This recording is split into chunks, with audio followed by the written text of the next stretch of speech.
Do you have a little voice inside your head that talks to you? Is it one or is it many? Is it kind and respectful, or is it more like the two guys from the Muppets? What were their names, Janice? Statler and Waldorf? Oh my gosh, yes, they're so funny. Well, if you do, and it's hard for you to figure out who the hell's doing the talking in there, stick around, because we have Angela Otto with us today, and she is going to help us learn the signs, symbols, and how to discern all the voices in the head so that you can connect with the intuitive you. I am Judy Forder. Welcome to Be Here Now, where presence allows perspective and invites peace. And I am here with my co-host in peace, Miss Janice Leonard. Hi. Hi, everybody. Hey. Hi, Angela. Thanks so much welcome to the show. Yes. Hello. Thanks so much for being here. Thank you for having me. Thank you. We are very and everybody excited. who's watching here tonight, we are so glad you're here, and we hope that you enjoy the show as much as we plan to. Amen. Judy and I we do this weekly. We do this because we're working on and want to share some more peace, our tools, show our experiences, and hopefully get to a place where I struggle all the time to be here now. Because when you be here now, it helps that peace, that self-love, everything. Can't think of the words, but yeah, all those words. we are. Thank you. We are a 501c3, and which means if you want to go to our website, www.peacefulempowermentworks.org, we have a website, and there's a donation button on the top and the bottom. If you donate, it is tax deductible. We appreciate any help, and thank you for being here. Help any way you can. Thanks for supporting us by watching. Anything you do is great. We appreciate you. Yes, the best free way to support us is by sharing and commenting and then subscribing. So if you can't make a donation right now, we would really appreciate you doing that for us. Like, comment, share, and subscribe. Awesome. Yes. Hey, Janice, would you like to ring us in, please? Oh, I do. All right. Everybody take a nice deep breath in through your nose and out through your mouth.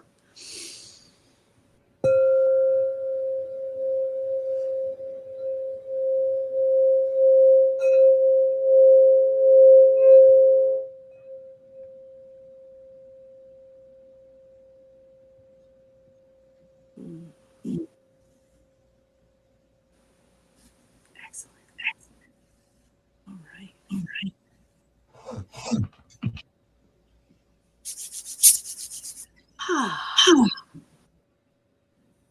I have noticed through the football season, a lot of the football players, when they would be interviewed at the end of the game, they'd be like, how did you feel? Blah, blah, blah. Well, we just got to work together and be where your feet are. I feel like I'm where my feet are now. So thank you for the ring in. Thanks. I'm struggling with, oh no, my wooden part scraped it and it didn't go off. That's not good. So I'm going to work. Take a deep breath. There we go. Everything is divinely perfect. Yes, it is. All right. So I'm going to jump right. That wasn't me. Oh, I think it was on my end. Sorry. I'll make it quiet. That's okay. I was like, ooh, they're already ringing in. I know. It's like, this is a different level of a ring in. Angela's like, different frequency. That's right. Different frequency, I think, right now is interfering with us. All right, Janice, would you like to read Angela's bio for us, please? Oh, yeah. So, everybody, this is Angela Otto. She is an angelic medium, spiritual guide, and energy healer, devoted to helping others reconnect with divine love, truth, and healing. Her spiritual awakening began after 2 life-altering car accidents that led her to Reiki, opening the doorways to profound healing and a deep remembrance of her soul purpose. Through this journey, Angela became consciously aware of the archangels who have been guiding her since childhood. Today, she serves as a loving bridge between heaven and earth, delivering messages that bring clarity, dissolve fear, and gently awaken others to their own divine light. Weaving together angelic mediumship, Reiki, and multidimensional wisdom, Angela's work has evolved into a multifaceted practice as an angelic medium, energy healer, teacher, and mentor. She offers personal readings, enriching classes, and transformative energetic healing sessions, supporting others in healing, awakening, and fully stepping into their highest potential. I gotta warn you. Just in the pre-show, I had tears coming to my eyes a few times. So I don't know where. Well, I get maybe some ideas, but it can be powerful if you're open to hearing it. Mhm. Absolutely. Absolutely. So welcome again, Angela. Thank you for saying yes to be here now with us.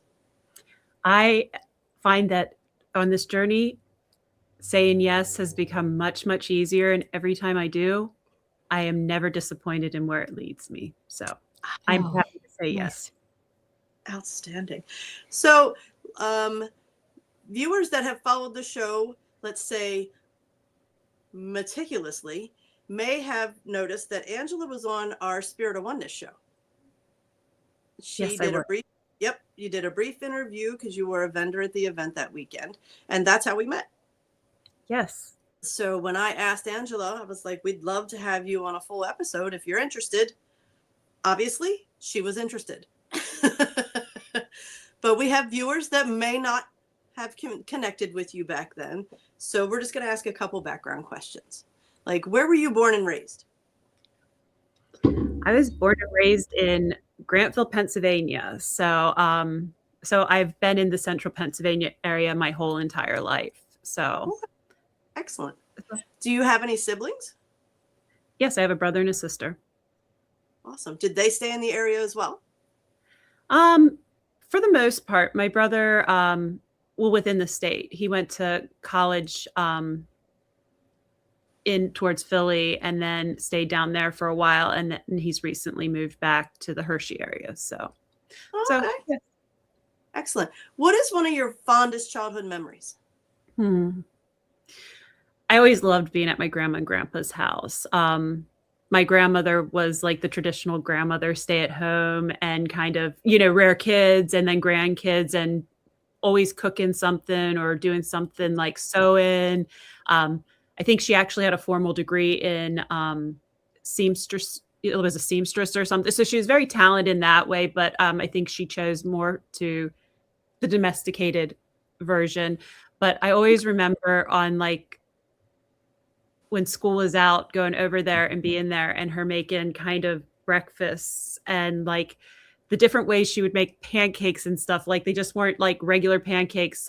She'd make she'd call them roll up pancakes, but they were like crepes. So I think for the kids to make them fun and that type of stuff. And then I think one time we ran out of syrup. So my grandpa came up with this elaborate thing that we're going to have it the way the cowboys did it. And so sprinkled sugar and then a little coffee on it and rolled it up. And this is how the cowboys did it. And since that moment, we had always kind of done it that way afterwards because it was such a fond memory and it was actually very good. So the sugars and coffee on crepes was one of my most fond memories as a child. That's fantastic. Now, what did you find challenging? What was kind of most challenging growing up? Lots of things were challenging growing up. The chaotic nature of, just everything, like the chaos in the dynamics of people and that type of stuff. I was very sensitive, to, I now see negative, low vibrational energies. And in any kind of family unit, no matter how great of parents you have or how dysfunctional parents you have, they're still humans and they still have interactions and arguments, and siblings have arguments and, family dynamics, so those moments really tended to kind of make me step back, kind of, go internal and that type of stuff, or step away from the chaos. So I always found that probably most challenging. And again, not any single one moment of it may be traumatic or that type of stuff, but I think it really did shape and form a lot of the ways that I interacted through life because of how I perceived what may have been more on a normal spectrum as kind of loud and abrasive. Hmm. No, it was funny. I just heard normal for a loud world. Yes, that would Yeah. be, yes. But it was very chaotic for me. Yeah. Okay. So that's perfect, leading us into, you're an angelic medium, a spiritual guide, and an energy healer. That requires you to connect to the higher realms. Have you always been connected? Where I sit now, I see that I have always been connected, but I think at a very young age, probably 8 or 9, I think I lost that connection, or that my awareness that there was that connection. But looking back, it's kind of interesting to see what I'm doing now isn't so different from what I've done my whole life. It's just I'm now doing it from a place of healed and understanding, instead of a place of dysfunction and kind of avoidance of myself. So, I always seemed to, like, people would come back after I had a conversation with them and said, I so needed to hear that. I'm so glad we talked today. And I'd be like, I would be like, well, that's awesome. I don't know what exactly I said, but I'm glad you're doing well, so that was kind of, I see it now, but had no idea what was going on then. So a lot of things make sense now that didn't make sense while I was in the middle of it. But I think that's hence the 2 car accidents, and kind of changing the trajectory of my life and kind of moving me into this path of alignment instead of a place of resistance and avoidance was necessary to get me where I needed to be. And here is where I need to be right now. Absolutely. So you said 8 or 9. Was there a specific thing that happened that made you shut it down? I think I became more aware of, like, kids in school and stuff. I was different. I didn't do and join in the same way. I, like, observed. I was different. I had my own thoughts. And I think some of the bullying that happened and that type of stuff really kind of maybe closed me off. That's what I've kind of stemmed back. I don't think there was any one particular moment, but I think it was where I shifted from being more my authentic self into this trying to fit into a world that I just don't fit into. Yeah. Yeah. That's funny. It's what I was hearing. It's a world you just didn't understand. And you realized it was safer to just kind of blend in than it was to stay, because none of it made sense to you. No. And there wasn't really a support system to help it make sense. It was a very different time than I feel like we're living in right now. It was a very, we're not going to, we're not going to talk about that. That's not normal, or, those type of things. Now I think we have a lot more acceptance on that, these things are valid. These things are real. We should nurture the authentic versions of ourselves and not try to erase them. Amen. Yes. Okay. So you mentioned 2 car accidents. How old were you for the first car accident? That was about, oh gosh, about 11 years ago. So, I was in my early 30s, mid 30s. Okay. Mid 30s. Yes. Had to calculate how old I am right now. Yeah. Yeah, I was in a car accident then, and then I had some injuries and that type of stuff, and I was starting to heal and starting to go back to the way everything was. And 5 months later, I was in another car accident, which re-injured all of the injuries that I had from the first car accident and added a couple to it. And after that point, the healing really kind of stopped. It wasn't healing. It was more like managing pain and kind of dealing with some of the mobility issues. I had a lot of nerve damage in my lower back and weakness in my right leg. So I walked with a cane, and I had a lot of nerve damage in my right arm, and didn't have a lot of sensation in my fingers. So it was really a lot of trying to work back to having the strength and some mobility and stuff. And for a long time, it sat stagnant. So I had a lot of time to sit with myself and sit in the quiet. And I think that was exactly the point of it all. And then my story, I ended up finding Reiki, going through all the classes. I'm a Reiki master and teacher. And that really helped me start to understand healing in a different way, that it didn't have to be from the traditional way of healing. Yes, doctors are helpful in that type of stuff to support this, but sometimes we're dealing with much more than just the physical injuries at that moment. Sometimes we're dealing with the emotional and spiritual understanding that needs to happen to allow us to get past the blocks that are holding us in this moment, in this physical point in our life. So there was many, many lessons from those accidents, but today, sitting here now, I know they were exactly what I needed to start to put one foot in front of another and get to a place where I was showing up in the world in the authentic version of myself, the part that I disassociated with for so very, very long, because that's exactly why I was different. Came here to be different, to show up, to help other people see that authentic version of themselves is exactly perfect the way it is, and to start to find a way to accept in it.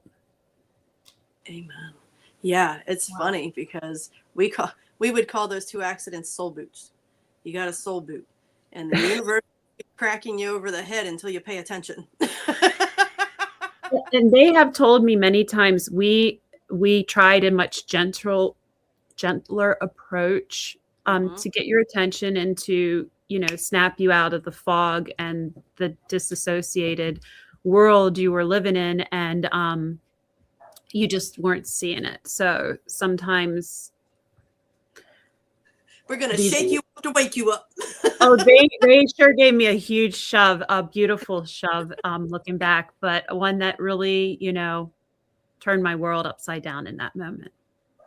So when you stepped back in, was it easy for you to trust the information you were getting right away? Like, what were the signs and symptoms that are symbols you saw that helped you build that line of communication again?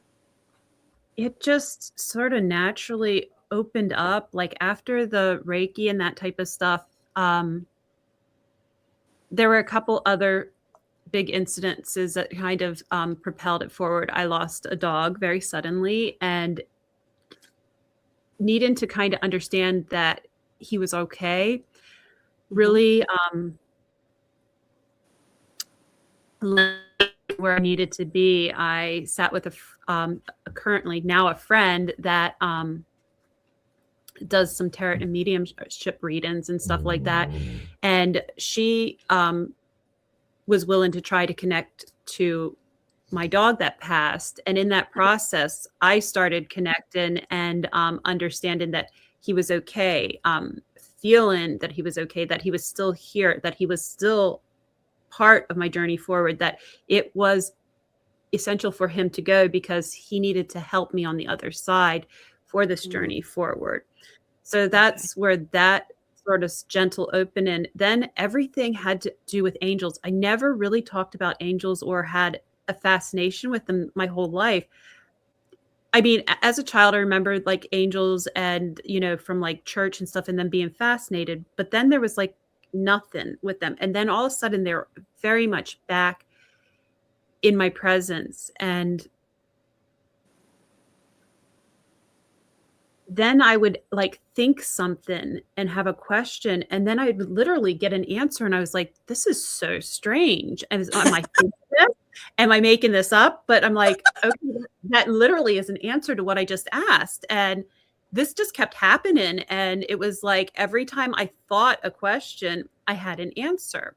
And so then with signs, symbols, and discernment, but even like the tools that we use to get out of our own way, like I would use a pendulum, and all of a sudden I had 16 pendulums, and each one of them were kind of a different angel. And like at this point, I realize now that they were showing me the different archetypes of angels. and what they show us and that type of stuff. So, and I did a lot of yes, no's like for confirmation. And this really like, because I would be getting something and then I would ask, am I understanding this correctly? Is this what you're, and so I got that validation.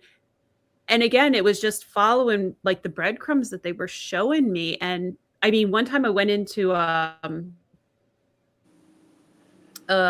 store that sells stones and, you know, pendulums, and I needed one more pendulum. So I put my hands underneath the pendulums and I said, which one of you'd like to come home with me? And they all started spinning. And the lady that was standing next to me kind of moved away. And I was like, well, that was interesting. I was like, I can't take you all with me. Which one? And then I picked the one and just left the store. But again, it was, they were literally answer me in a way that was visual. There was like no mistaken that this was, because at that point I was still second guessing. That's why I was using the pendulums to kind of validate this, because again, I'm coming from this mainstream normal life where I'm a type A workaholic, you know, and there's no time for this quiet. And now I'm in this quiet state and all this stuff is happening. And I'm like, I know I'm not going crazy. I'm not like out of my mind, but I don't understand exactly what's going on with me either.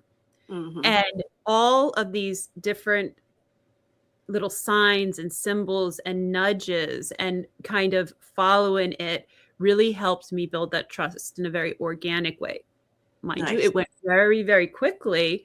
And then I ended up with a teacher, Richard LaRocco, for a period of time. And he really helped me kind of iron out all the, I had the connection. I understood that but I didn't have the foundation of, you know, wording what is going on with me. There's a word for that. That's awesome. Now I know how to speak about this. Now I know how to articulate this in the world. Now I can share with somebody else, because this always felt bigger than me. Like there's something bigger to this. So yes, trust has been an ongoing thing. It kind of unfolded organically. I would love to say that I am 100% there. I am 100% there in this moment for where I'm at on this journey. And that may look differently tomorrow and the day after that, because I am constantly evolving into the person that I am becoming, the person that is most in alignment with my authentic self. So I have learned to understand that there is no comfortable space in my life. It is getting comfortable with being uncomfortable, and not in a bad way, just in a way that nudges you outside your comfort zone, because that's where growth happens, when you step out your comfort zone. And if you stay only in a zone that's comfortable for you, you never see all the wonders of the world. Absolutely. And that's something that Janice, in the class that Janice and I took together, the Own Your Experience class, that's one of the things that we would talk about, being comfortable in the uncomfortable, because that the growth happens. I think this is a great place for us to pause and take a quick commercial break. And when we get back, we will have more with Angela. Wonderful. We'll be right back.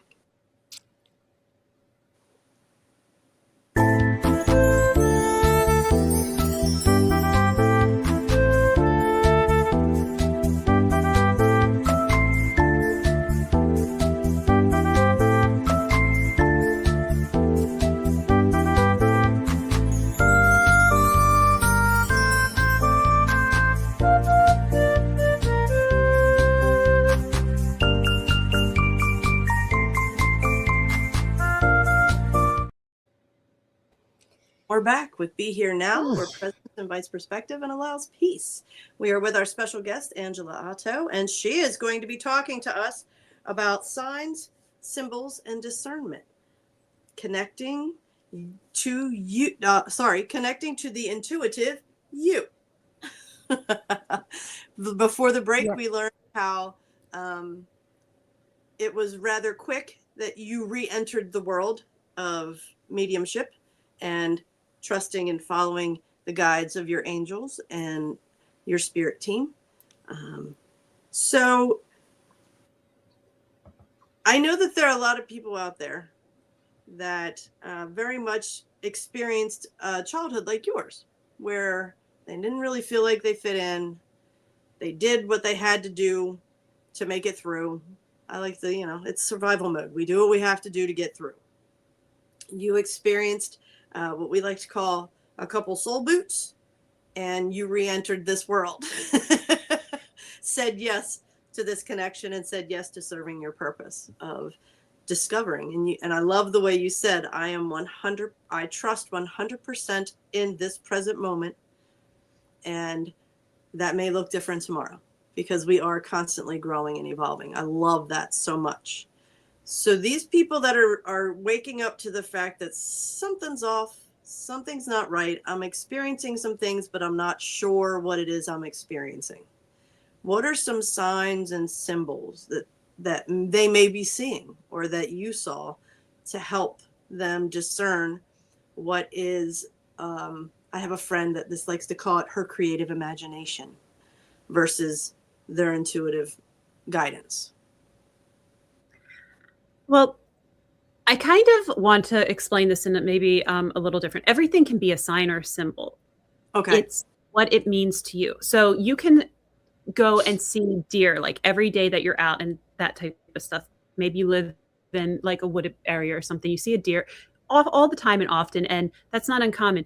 But one day you see a deer and it's doing something just a little different, and you can't avert your eyes from it. And it really kind of hits you in a place of like, Or like in the middle of winter one time, I was out, and I think there was snow that was even melting on the ground, and I saw a dragonfly. Dragonflies don't live in the middle of winter. Huh. Or I can find a feather, like, and I have chickens and stuff like that, so I see feathers all the time. But I'll walk around my yard, and all of a sudden, like one time I saw a turkey feather standing upright. Well, feathers don't tend to stand upright in the ground. And yes, we have turkey around here, but I don't tend to find turkey feathers either. So it's the random outliers that kind of can become the signs and symbols, that it stands out to you, like almost like it's highlighted for you to see for some reason. So everything can be a sign or symbol. It can even be a thought, like you think something, and all of a sudden you're in meditation, and all of a sudden you're thinking of a person from your past or a moment from your past. All these things are signs and symbols.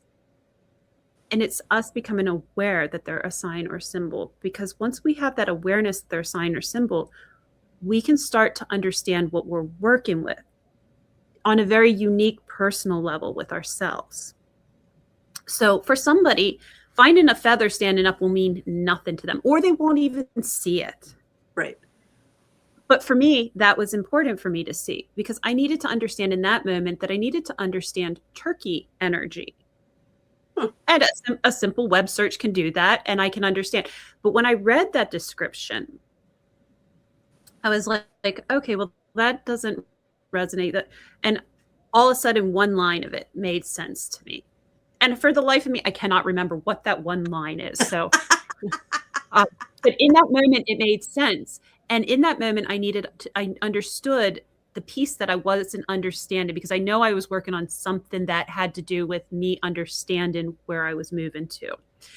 And that one sentence kind of filled in the gap of what I wasn't able to see.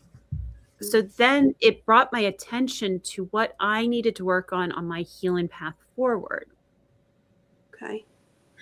So all of these things can be signs or symbols. It's just where they allow our focus to go and where we can get the information from. But there's many different parts of it. We have to lean into this intuitive side of ourselves that says, somebody ever ask you to do something, you're just like, oh, I do not want to do that. Or somebody asks you to do something and you're like, ooh, that really sounds fun. Well, that's like your yes-no mechanism. Like, you know what is in alignment with what you need to do. So when we start listening to that intuitive side of us, that starts allowing us to really hear within the noise of what's truly in alignment with us. So when you're reading something, you listen with that intuitive side and you can discern what makes sense for you. So in this modern day and age, we have all kinds of tools that are available to us. It's important to understand that anything can also be a tool, but we don't want to become dependent on it either. And we don't want to not listen to our intuitive side, and we do not want to disregard our discernment. So dreams are a powerful place where we can get a lot of information too. And I think dreams is one of the easiest ways to kind of explain how to use these together, just for the, parameters of this show. Okay. So say you go to sleep and you say, I'm really struggling with this, and you set an intention before you go to bed, and you're like, help me understand this in my dream, and say before that you buy a book on dreams that has all different kinds of symbolism and that type of stuff. So your guides and your higher self knows you have this book. Doesn't matter what book you have, but knows you have this book.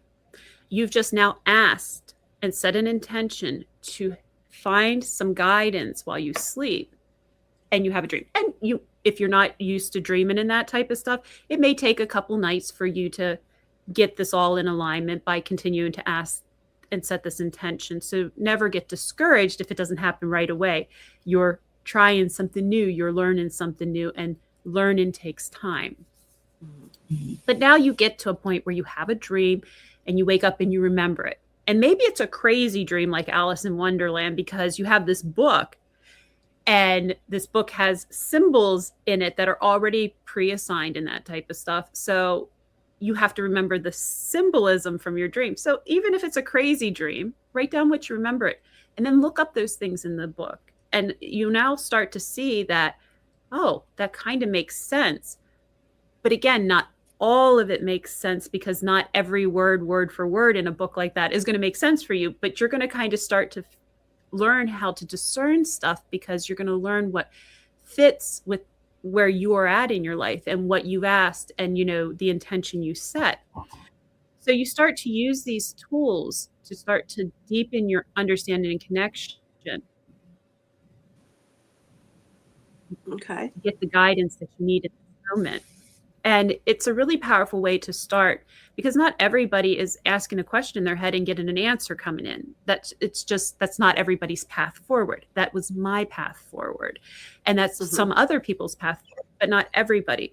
So we have to understand there's many ways to get guidance and be open to it. But we have to be able to be aware of different ways that we can get this guidance. And that's just one way of using a dream, and where you're in a state of sleep and rest, where you're outside of the thinking mind and the human world that kind of clogs up and gets in the way sometimes, because we think it should be this way because we learned it that way. So it kind of allows us to step past that and see what we need to see in that moment, especially at the beginning of our journey and that type of stuff. But there's ways to work with all these different signs and symbols on a personal level and kind of get the information that we need from each one of these signs and symbols, or even moments where we are pointed to in that type of stuff. But in the class that I'm having, I'm gonna kind of start to ask questions to the people in the group and kind of get you thinking, what's something that stood out to you? And then we're going to start to talk about that specific thing that stood out for each individual person and that type of stuff. And then we're going to start to build off of these individual moments. And we're going to do some journaling, and we're going to do some, thinking, what does this mean to me? If I, in that moment, how do I feel? Do I feel stressed? Do I feel comfortable? Do I feel happy? Do I feel nervous? Those are all ways of understanding what we need to look at. And sometimes it's simple as, that really scares me. Well, what am I scared of in life? What am I fearful? What fear is hindering me in this moment? So sometimes it's as simple as just listening to how you feel. So it's amazing. They have really went through when this whole, I've been working on this class for 6 months, and they had really started showing me different ways to interpret things. And I'm like, well, I already know how to interpret my dreams. I'm really good at that. I'm also really good at interpreting my signs and symbols and looking for my guidance. They're like, Yes, but not everybody will relate to how you do it. So we're showing you different ways to do that. I was like, okay, I'm game. Let's go for this. So, I mean, for weeks, I had different dreams, and, they, went through using different tools and techniques that I normally wouldn't use. Like they had me so much as using Chat GPT to like kind of put the dream in, put my interpretation of the dream, and allow Chat GPT to expand it even further with the symbolism and stuff. So they really had me use a lot of different ways, but in healthy ways on how to use it. They didn't just have me put the dream in and say, Chat GPT, tell me what this means. Because that doesn't strengthen the intuition or the discernment. No. So excuse me, Michelle McDermott just sent a note. Was just thank you very much, Michelle, and how great thank you. Love and practical, and she loves the practical and grounded advice here. So that's one thing I'm also appreciating, is how grounded and practical.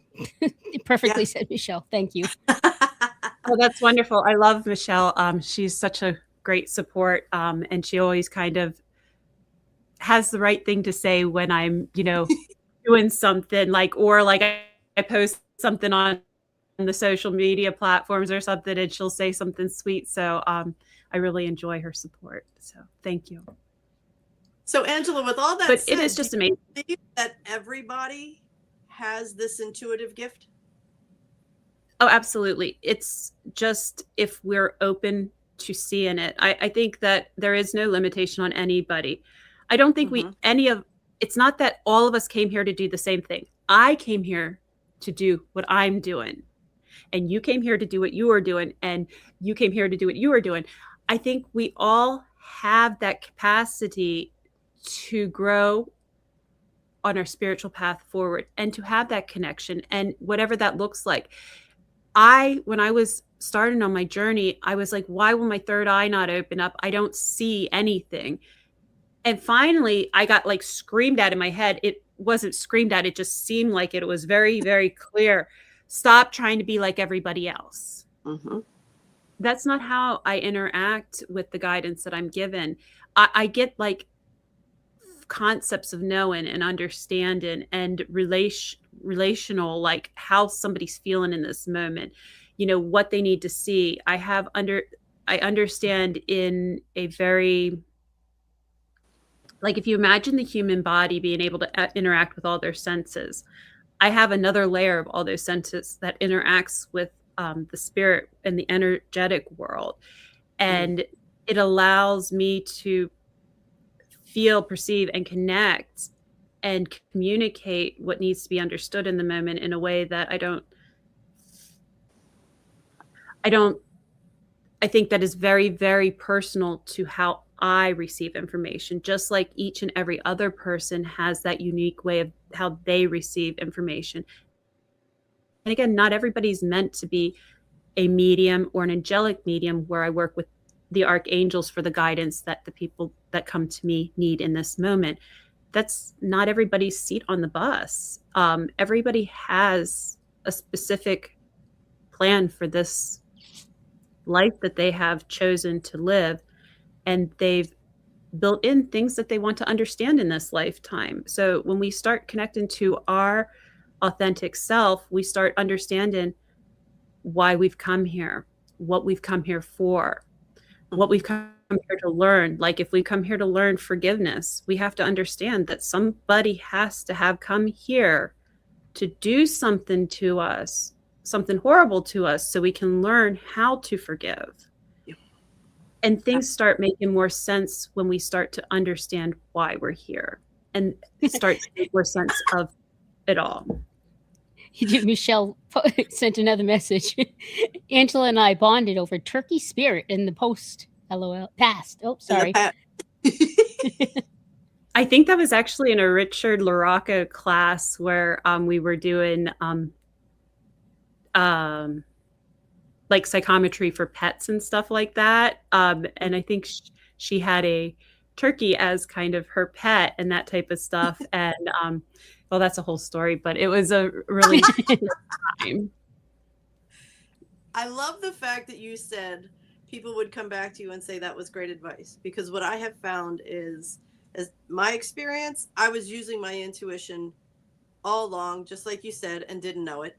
And Janice has found instance of the same. We can call it motherly instincts. We can call it a gut knowing. And your description of how the body will tell you if you're paying attention. What is, I like to say, a hard yes or a hard no.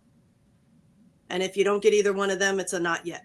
That's what, but your body will tell you whether it is, Oh yeah. Yeah. There's energetic people that don't, my daughter likes to say, I don't know, it's just creepy. Well, that's your body saying, pay attention.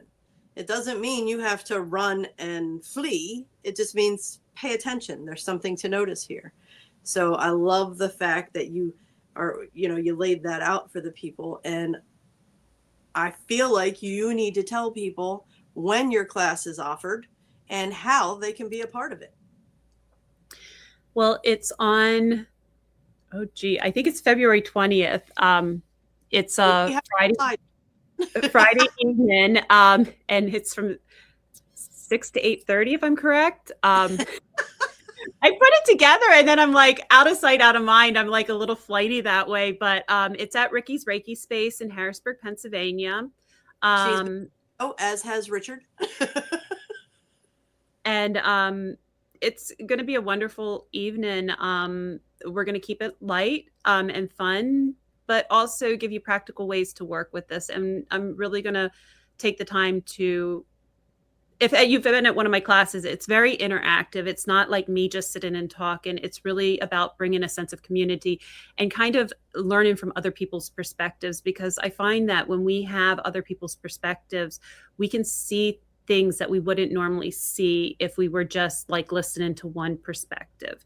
So I really try to build my classes in that way, like it's a hands-on participation kind of thing. So you have a practical start in place when you leave, that you're like, okay, well, I did this. Now I can do this again in my own way. Or, I have these tools that I can kind of build and expand off of.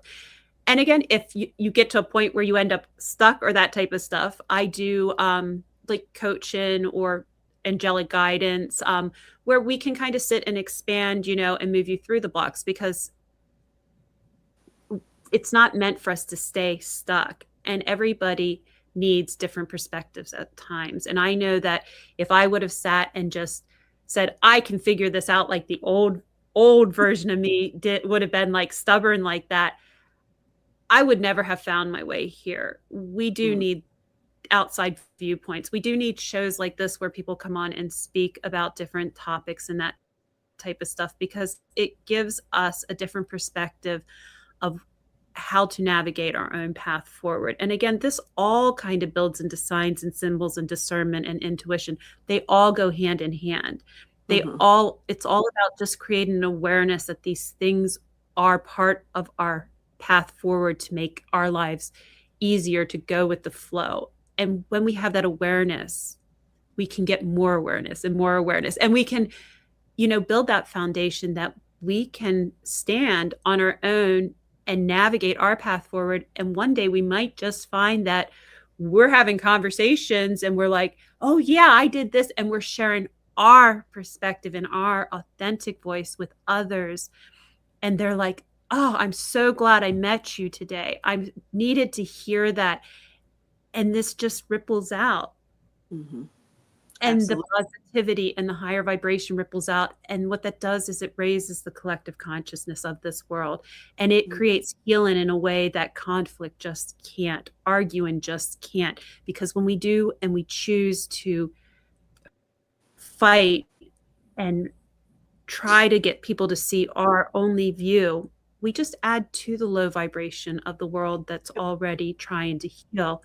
So we need to look within and really understand ourselves and understand that that is how we heal the collective. That's how we heal the earth. That's how we make the earth what it can be. Boy, this is great. I had a Reiki 2 class on Sunday, and one of my intentions for my alignment and everything is to be more connected. And what the things you're saying are really hitting home. I really appreciate your information and sharing it with us. Nice. Oh, and I know it's time to go, so I'm trying to also this is like, wow. Yeah, the time flies. Thank you. Now, if people want to contact you, we will put these under the live show, well, the recording of the show as well. But if people want to reach out to you, how can they get to you? Text message is usually the best way. Sometimes emails, we have parameters on them that bounce stuff and that type of stuff, but email works too. My website, check it out. I try to keep it current with all the events that I'm doing and options for that. There's links to contact me on there as well, but text message is a great way. If I'm available, I'll get right back to you. If not, I'm usually back in touch with you within 24 hours. Excellent. Wow. For those Thank people that are just listening to the audio, her phone number is 717-798-7298. Her email is angelicmedium333@gmail.com. And her website is www.angelicmedium333.com. Facebook, Instagram, and TikTok is at Angelic Medium 333 as well. Angela, thank you so much for saying yes to be here now with us and sharing your wisdom and just your beautiful light. Yes. Yeah, it was amazing. Thank you so much. I have a cat that comes over, rarely comes over, and he came over just to say hi just now. So there's something special there. Thank you. Thank you for having me. It's been a pleasure. Thank you, everybody, too. Yep. Yes. Thank you for choosing to be here now with us. Please always remember, you are not alone. And don't ever forget, you're awesome. We'll see you next time. Thanks, everybody. Bye-bye. Bye. Thanks.